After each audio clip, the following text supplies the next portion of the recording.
Hey y'all, it's your girl Wafu. So I had made a short about how I survived getting shot 3 times. And I asked y'all if y'all want a story time, and y'all said you did. So yes, this is going to be, I told the story a few times throughout my life to people because it's just something that still doesn't feel real at times. It's just like, wow, like I really got shot. Like I got shot in my fucking head. Like in my face.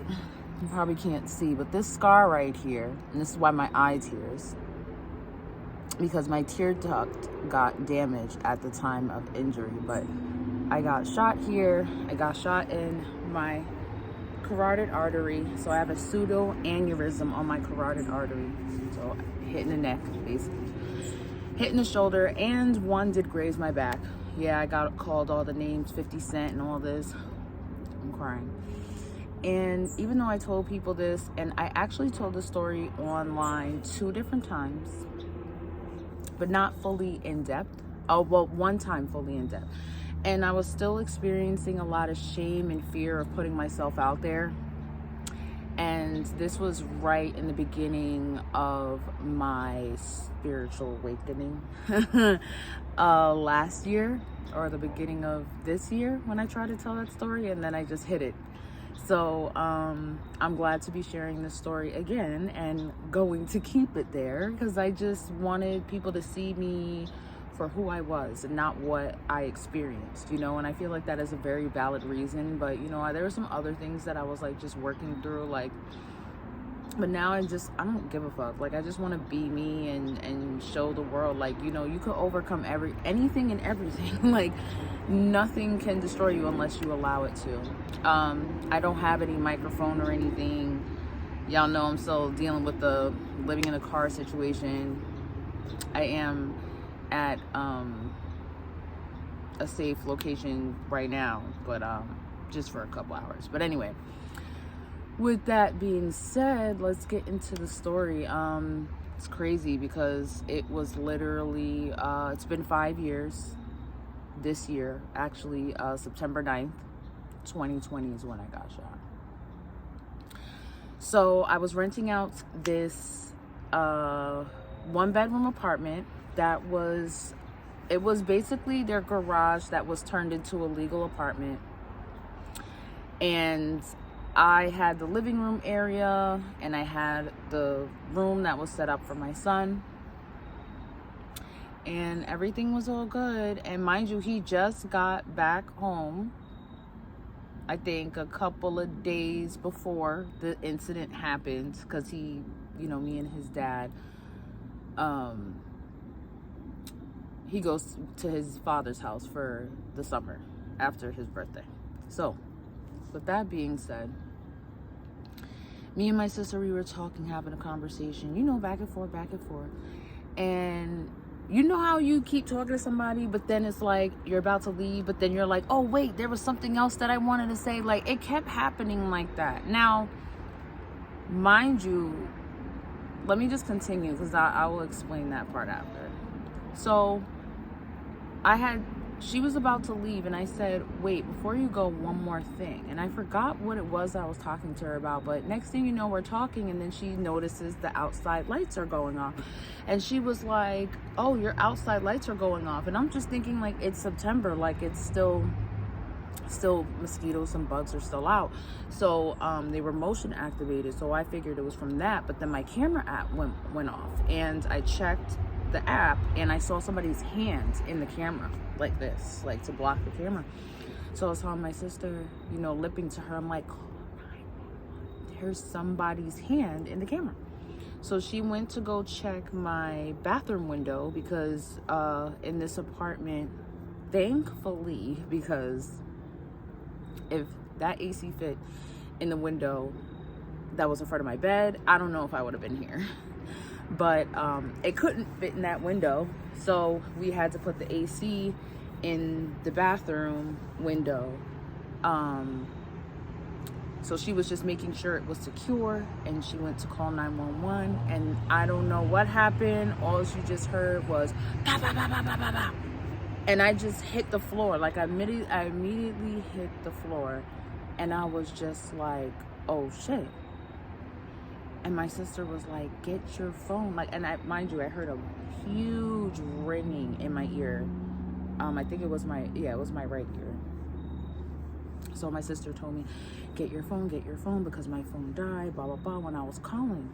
Because I crawled into my son's room. She was sitting on the floor in his room, and he was asleep. So when she said that, I went to crawl back to get my phone. Still don't know what happened. It's just, there's glass and stuff on the ground, like, on the carpet. And when I went to go touch my phone, I felt water. And I'm like, what the fuck? So I touched the back of my head, and I had blood on my hands. And that is when I knew I got shot.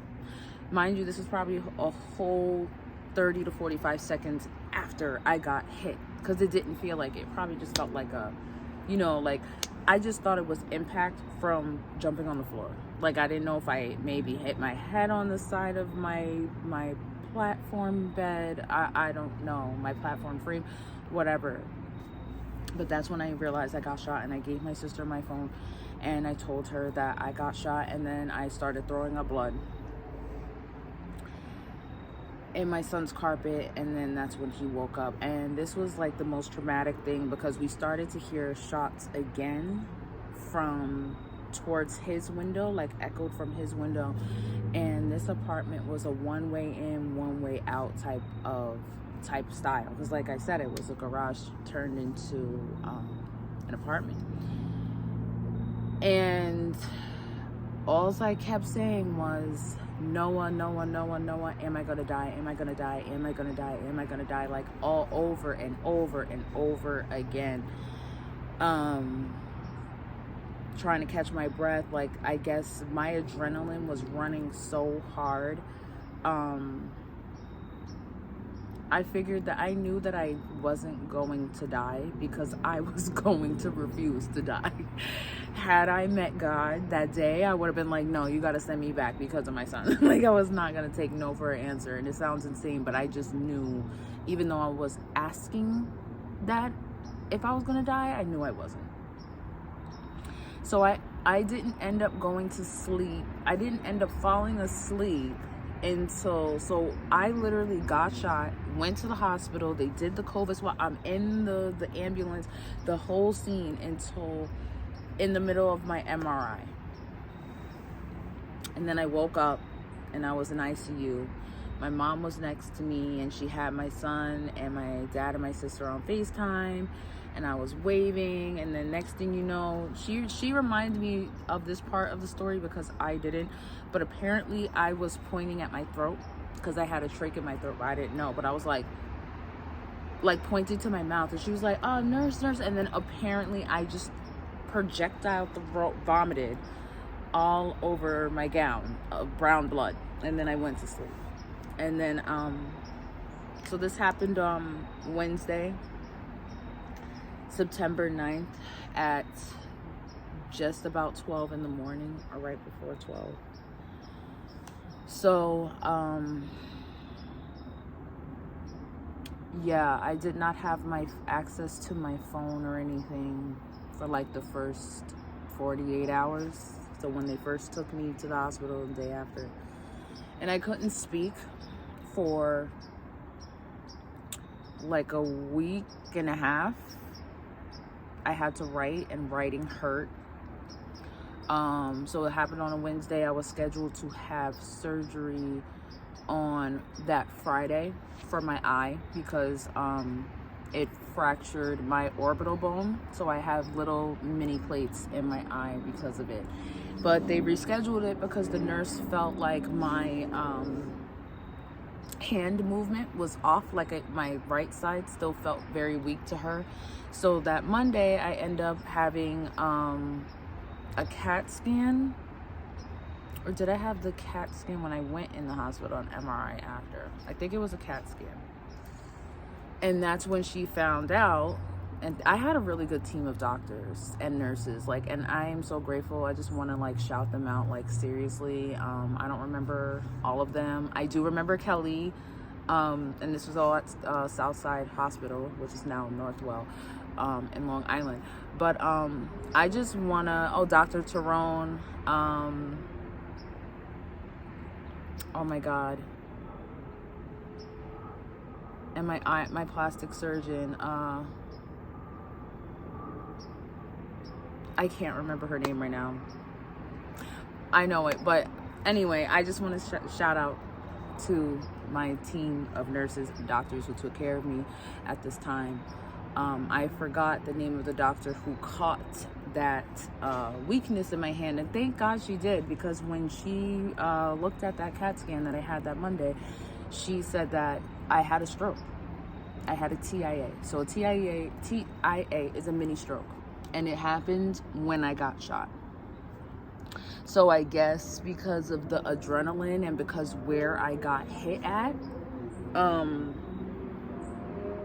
it caused a stroke, which makes sense because I got hit on my left side and it affected my right. That's what strokes do. They affect the other side of the body.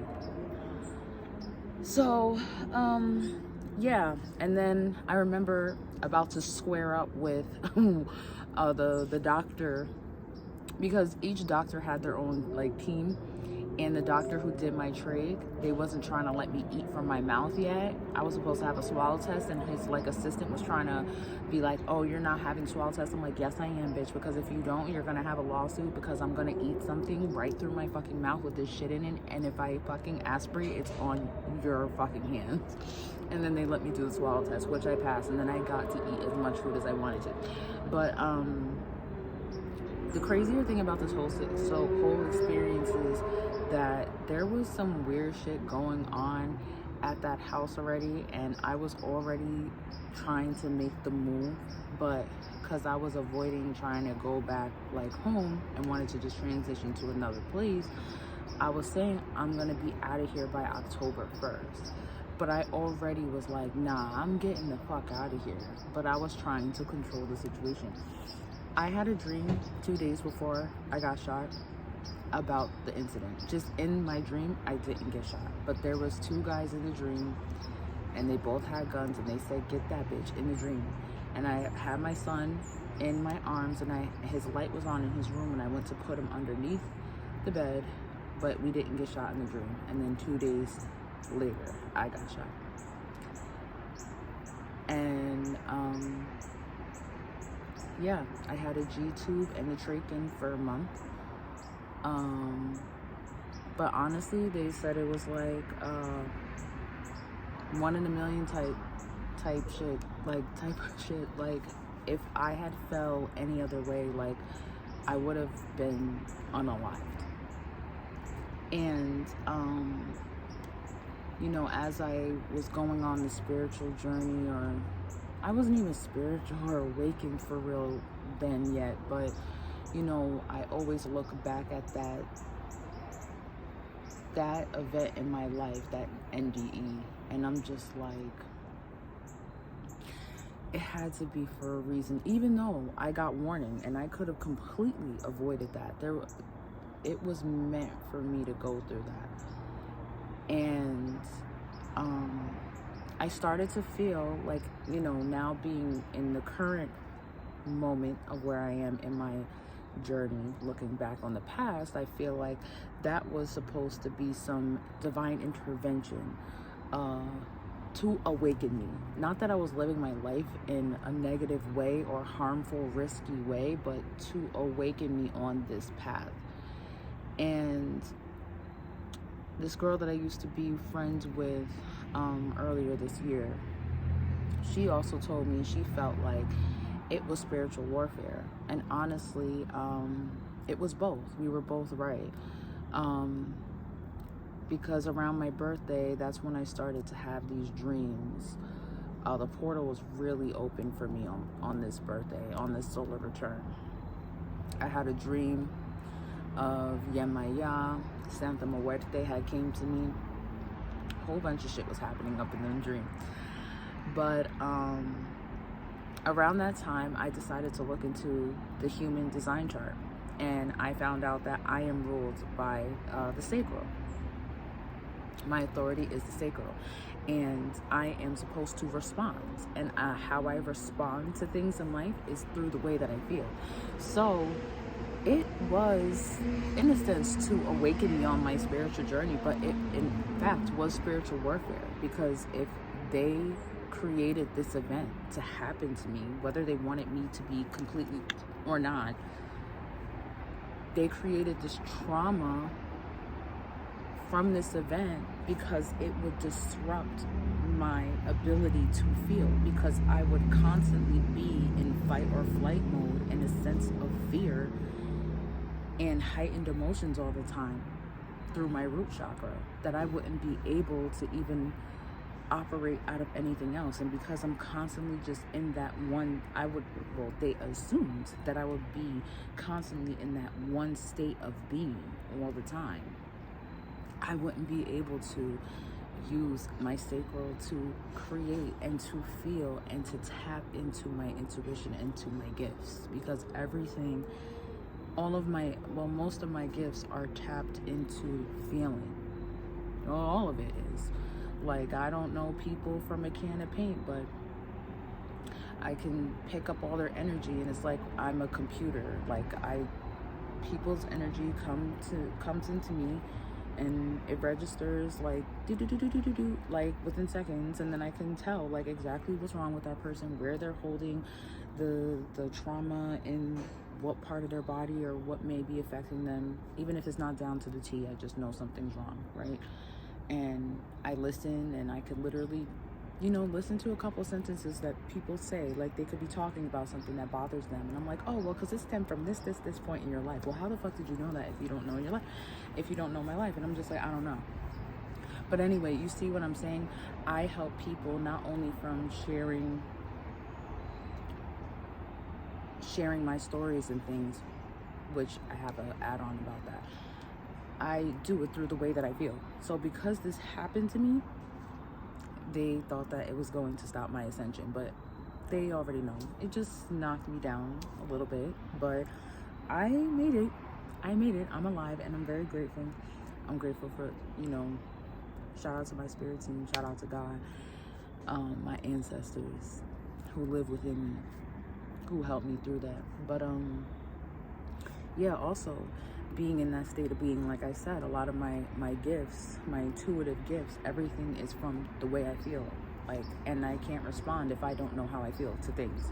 But also, how would I be able to have the confidence or the ability to speak to people and be that motivational speaker talking about the things that I went through in my life if my throat chakra is blocked? Because the constant shame and fear and guilt and heightened emotions, anxiety from what happened to me, on top of everything else that I've been in my life. But child, I don't know if I'm gonna have to, that's another story from another day. All the fucking bullying and shit that I went through, and it took me a long time to get to this point, to be confident to share this story. But yeah, and honestly, which is crazy, Artist Moon Beauty, I was just starting to make lip glosses, learning how to make lip glosses. I had made a couple batches. I had just started selling lip glosses, like I think like $6 through my Facebook, and yeah, then that happened to me. And at first I was just like, oh my God, like I can't believe it. I was just happy to be home. I was happy to start eating again and all those things. But then I thought, like, after a couple months went by, I was like, I'm not gonna sit here and feel sorry for myself and what happened to me. I'm going to do what the fuck I was doing before and chasing my damn dreams. And that is how Artist Moon Beauty ended up being really born, like reborn. I had a whole respawn of the brand in the same year, and I end up launching lip gloss sets, lip scrubs, I think I learned how to make liquid lipstick, if not for the first launch, later on that following year. So the end of 2020 is around Christmas time is when I dropped Artist Moon Beauty, like officially. Had an Instagram page, had a website, had a store, and then I just started up and shit. I started creating palettes and, you know, blush palettes, eyeshadow palettes. I learned how to make my own liquid lipstick. I was already formulating lip glosses. I got custom lip gloss tubes. I changed the logo. I was marketing and making flyers and just a whole bunch of things. Eyelashes, eyeliner. It was such a beautiful experience. Artist Moon Beauty is no longer at the current moment, which is okay. I planned on having a respawn of that as well. You know, my life is like a movie. It's at this point, like, YouTube needs to just have a cameraman on me all the time, because the stories that I could tell you guys about my life, you wouldn't even fucking believe it. Like, sometimes I can't even believe it. It's just like, it's too much shit to put in a book. Like, just follow me and watch my life, like the life of waifu. But yeah, I do plan on bringing Artist Moon Beauty back when I get situated in my new life, timeline, and all those other things. But yeah, anyway, that is my story of how I got shot 3 times and survived. And I really am grateful to everybody who watched this video. I hope this gives you inspiration to go after your dreams no matter what, that nothing can stop you unless you allow it to, and you can overcome anything. And if you have any questions, or if there's certain parts of this story that you feel like you want me to like dive deeper into, just leave it in the comments. But thank you for tuning into my story time, and I'll see y'all on the next video. Toodaloo.